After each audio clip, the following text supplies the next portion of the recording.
I'm sure that all of us remember the day COVID-19 changed our life. In Brussels, where I live, the lockdown started in March, on Friday the 13th, and we are still not back to normal after all these months. The pandemic has put a spotlight on the weaknesses of our healthcare systems, but at the same time, it has shown us what is working well. The dedication of our healthcare professionals, their openness to innovation, and their willingness to collaborate in the interests of society. Looking back, the key lesson to remember is that the only way to conquer the virus is by collaborating across the public and private sector. Prioritizing health and investment in healthcare are the keys to unlock us from being in this situation in the future. The Gaidar Forum, with an extensive healthcare agenda, is the best proof of Russia moving into this direction.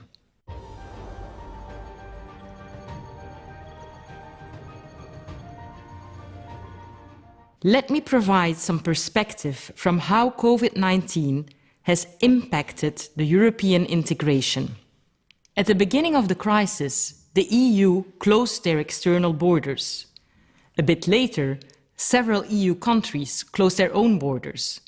However, a couple of days later, the EU reopened its borders and created green lanes for trucks to deliver medicines, food, and other essentials.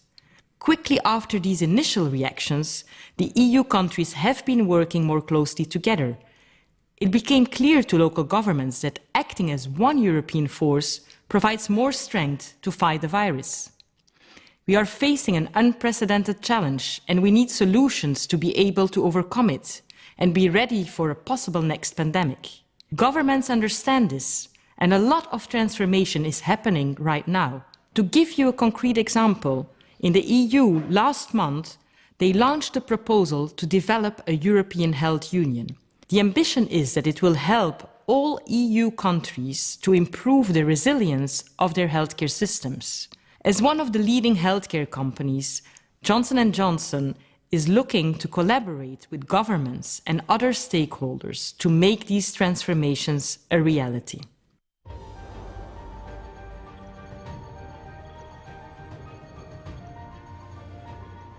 It sounds like a no-brainer, but we need to agree that good health is an important economic driver that impacts our overall well-being, and therefore it needs prioritization. To return to sustainable growth, the number one priority is to shift from a focus on healthcare spending towards seeing it as an investment. In Europe, the newly adopted European health budget represents a more than tenfold increase from the current budget.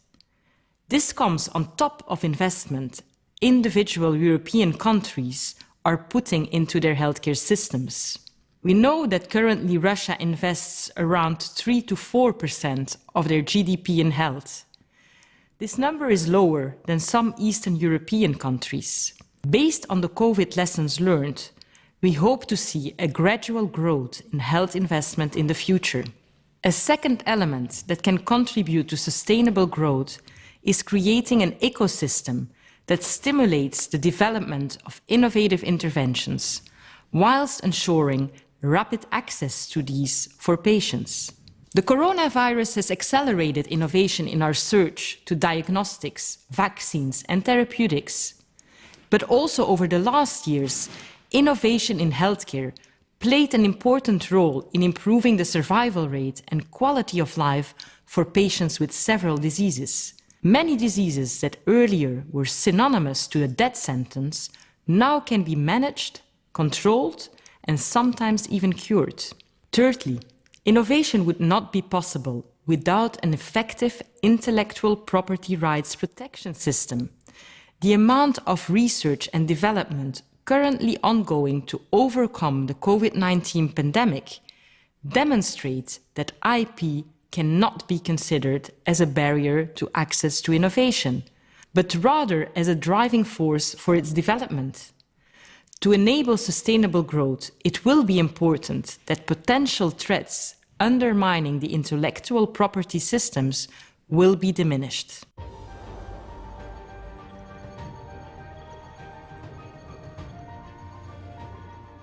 governments will have to use the resources that are available as efficiently as possible. They need to consider the long-term outcomes of investment in health versus a short-term cost containment approach. The austerity measures taken after the 2008 financial crisis had very detrimental effects on health and social well-being in Europe. Investing in healthcare systems will only be sustainable if it funds worthwhile interventions, cutting inefficiencies and achieving meaningful outcomes for patients. According to the OECD, up to 1/5 of healthcare expenditure is wasted, partly due to spending on interventions that do not deliver the best outcomes for patients. We believe that the use of real-world data by healthcare systems has the potential to transform every aspect of healthcare, from approval processes for innovative new medicines to day-to-day clinical practice.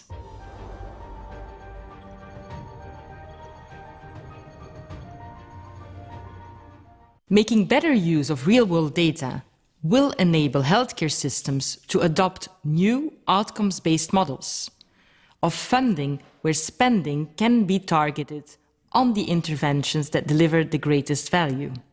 We need to shift from a fee-for-service to a fee-for-outcome model that puts value for patients at the center stage whilst taking broader societal and economic gains into account.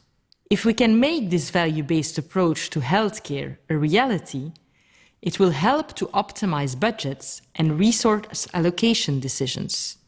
And furthermore, it will allow to reinvest potential savings into higher value care.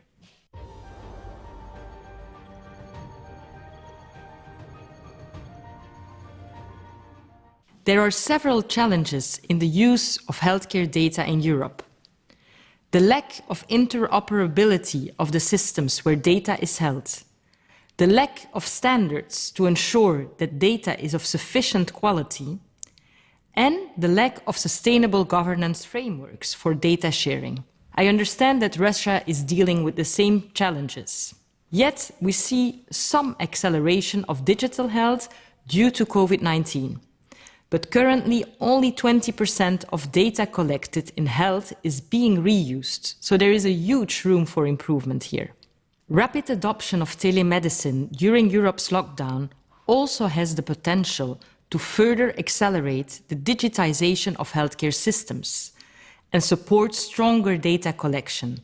I know also in Russia there are good examples.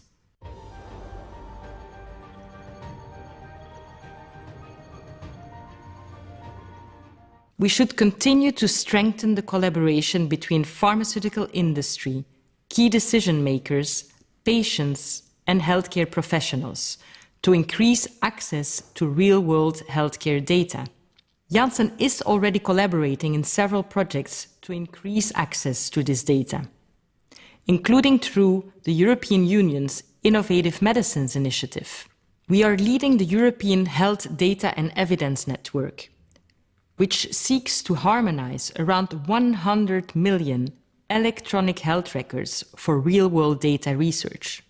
We have set up a federated network called Hematology Outcomes Network in Europe, HONOR, and within this network we partner with universities and hospitals to analyze real-world data quickly and at scale from as many sources as possible.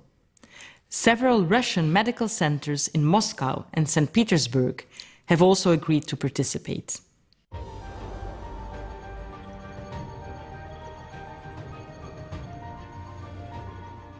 Let me be ambitious and have a wish list of 4 key priorities I would like to see happen in 2021.